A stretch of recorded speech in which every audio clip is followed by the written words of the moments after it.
Welcome, dear listeners, to today's thought-provoking episode of our long-form podcast, where we dive deeply into the kinds of topics that touch every single person's life in one way or another.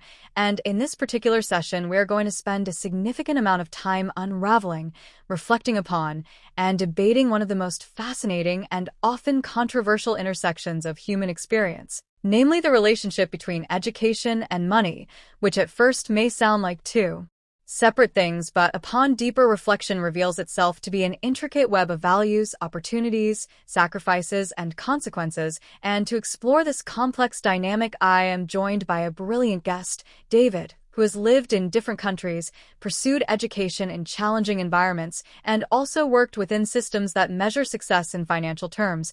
And together we will talk, question, reflect, and even challenge each other. So I invite you to sit back, maybe grab a notebook or a cup of tea, because this conversation, if you stay with us until the very end, might actually change how you view not only education and money, but your own personal journey through both.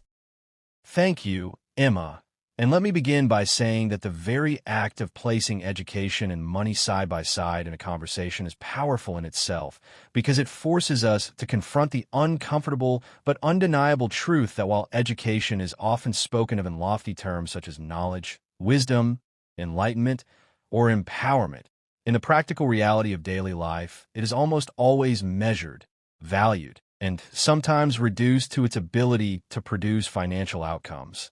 And this duality creates both motivation and frustration for millions of learners around the world, who on the one hand want to study for the sake of curiosity, growth, and intellectual challenge, but on the other hand are pushed, sometimes by family and sometimes by society, to view every subject, every degree, and every diploma as nothing more than a stepping stone toward earning more money.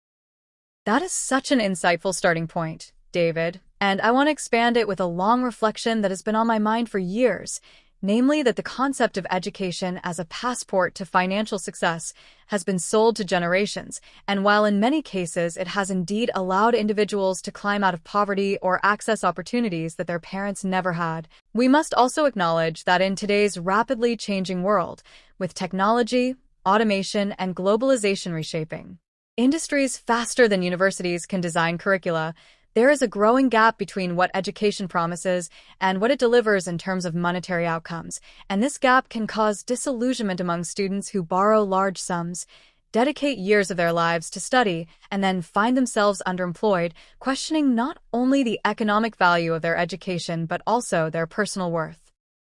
Exactly.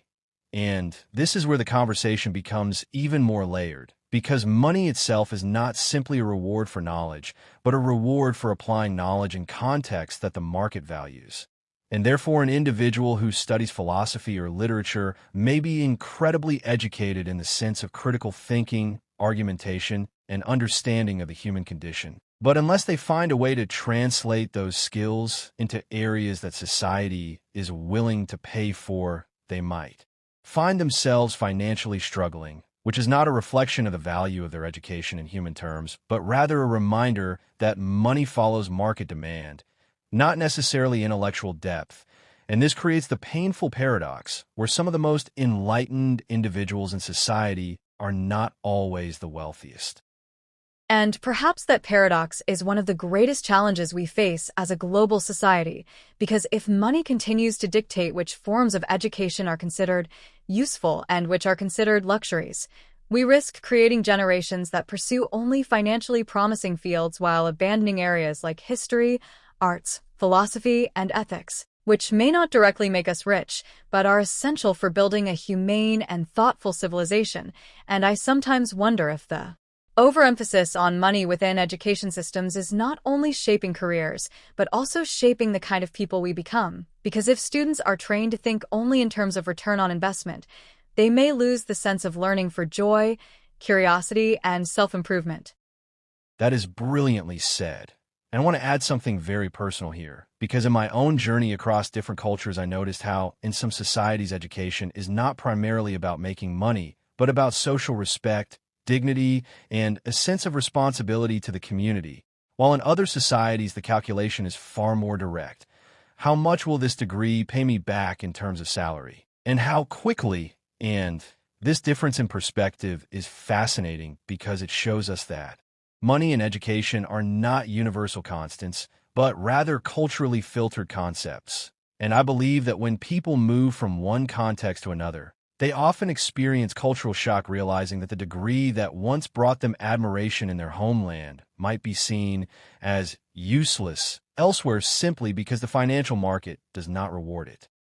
Yes, David. And that experience of cultural dislocation also reveals a deeper truth, which is that education in its purest sense is timeless. Because when we read great literature, when we learn mathematics, when we explore scientific discoveries, we are engaging in a human tradition that has lasted centuries. But money, in contrast, is constantly shifting, inflating, and redefining itself. So perhaps one way to reconcile this tension is to stop seeing education only as a direct path to money, but instead as a foundation, a set of tools, a broad mental training that can then adapt to changing financial landscapes, because while specific industries rise and fall, the ability to think critically, to adapt, to communicate, and to solve problems will always carry some form of value, even if not immediately convertible into a high salary.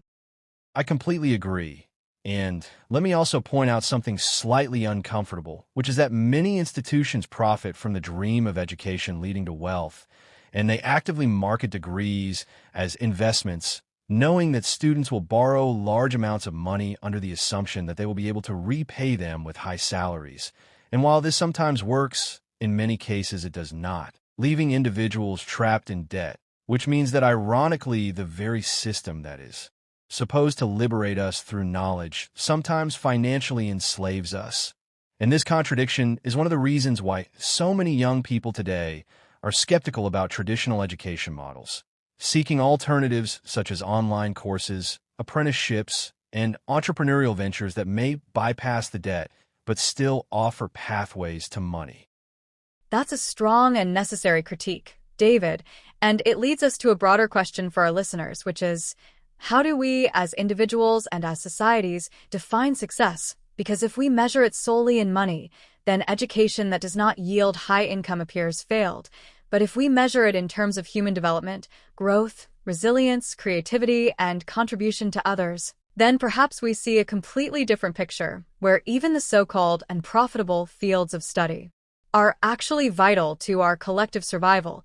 And this is why I believe podcasts like ours are so important, because they allow us to step out of the narrow definitions imposed by markets and reflect on deeper truths. Well said, Emma. And to anyone listening who is perhaps struggling with this dilemma personally, I would encourage you not to see education and money as enemies, but as two different kinds of investments, one in the mind and the other in the wallet. And while both are important, they operate on different timelines, because money can sometimes be earned quickly through luck, inheritance, or market shifts, but education, once acquired, is a lifelong asset that continues to compound in subtle ways, shaping how we think, how we make decisions, and even how we use money itself. And therefore, I would argue that the best approach is balance. Pursue education that excites you, but also learn to apply it in financially sustainable ways. And in this intersection lies the possibility of fulfilling life. As we bring this long and layered conversation to a close, I want to thank you, David, for bringing such honesty, depth, and personal insight to a topic that too often gets reduced to slogans or quick advice. And I want to remind our listeners that the relationship between education and money is not a simple equation, but a lifelong negotiation, one that each of us must navigate based on our values, our opportunities, and our dreams. And I hope that by listening today, you walk away with not only more awareness, but also more courage to define success in your own terms. Thank you, Emma. And thank you to everyone who has stayed with us for this full hour, because your time and attention are forms of investment too. And I hope that the thoughts we shared today spark further reflection, discussion, and maybe even action in your life. Because at the end of the day, money may come and go, but education, once truly absorbed, becomes part of who you are, and that is something no one can ever take away. Beautifully said, David. And with that, dear listeners, we will sign off. Until next time, keep learning, keep questioning, and remember that education and money are tools, not masters, so use them wisely.